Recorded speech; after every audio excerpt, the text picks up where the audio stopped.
since 2015 coaches here omaba Asante Kotoko a ye jo mo kwan a omadwuma ko ntimi anwie me de omo edin ebrem pacho hedwuma de obetimi afolo betimi so like betimi so a share so e wo no me de amaye wo comment bi afabra na Kotoko we are going to have fun with Asante Kotoko because Kotoko is a fan of sacking coaches and many more. See, since 2015, a whole lot of coaches and about Asante Kotoko ekro. If you want more, we are going to have fun with Asante Kotoko. I hope it is Coach David Duncan about 2015 and 2016. Your boy now to say Coach no Modemo and Sunny into Ijana Kwine. Coach David Duncan. The bonus to pa as if Asante Kotoko. Nearby Michael say the late Michael say the man fan cry and see also 2016 also went to me amfa uncle we also Jan the crime. Now so back also by 2017 your friend saying Draco Lugalosic also about 2017 also want man fa season no ankwawie na ija na kwan ma call here na afeso Steven Pollack and so by ono so ija na kwan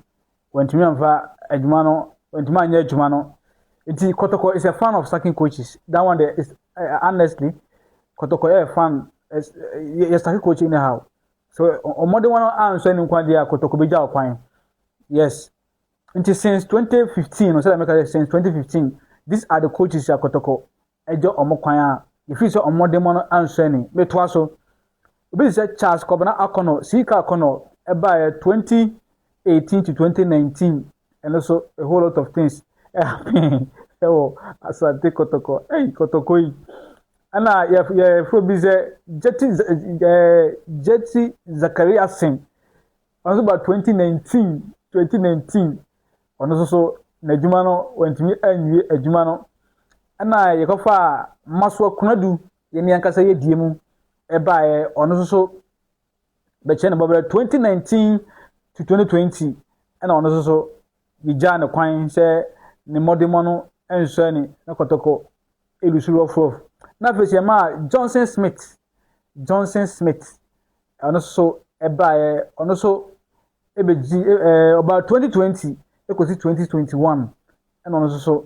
ija no kwan say ne modemo no na say the performance on the field no ancient crime and one Asante Kotoko and konkan so that's why I was saying Kotoko is a fan of sacking coaches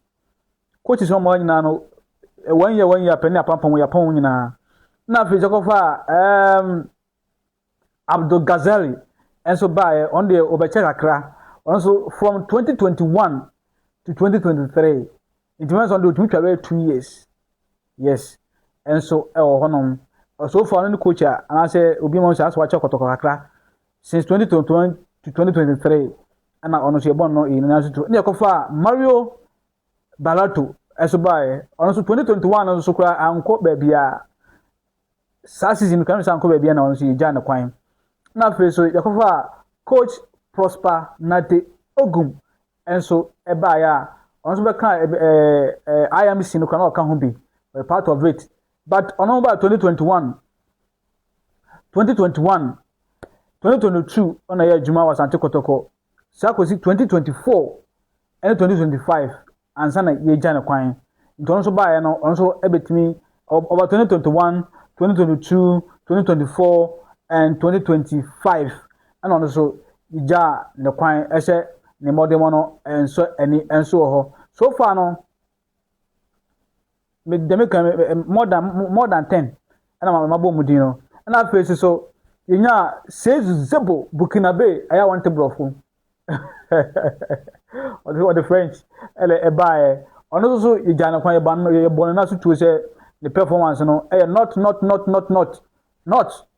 2022 because 2023 no so ijana kwan enso ho because Abdullah Ghazali ne Sel Zebo ne ho Sel Zebo kwan no mom take charge enso so e wo no ti se zebo ono so 2022 2023 no so ija na kwan so na ayi free ho no coach Prosper Nate Ogum every one yakofa ayi ba Abdul Karim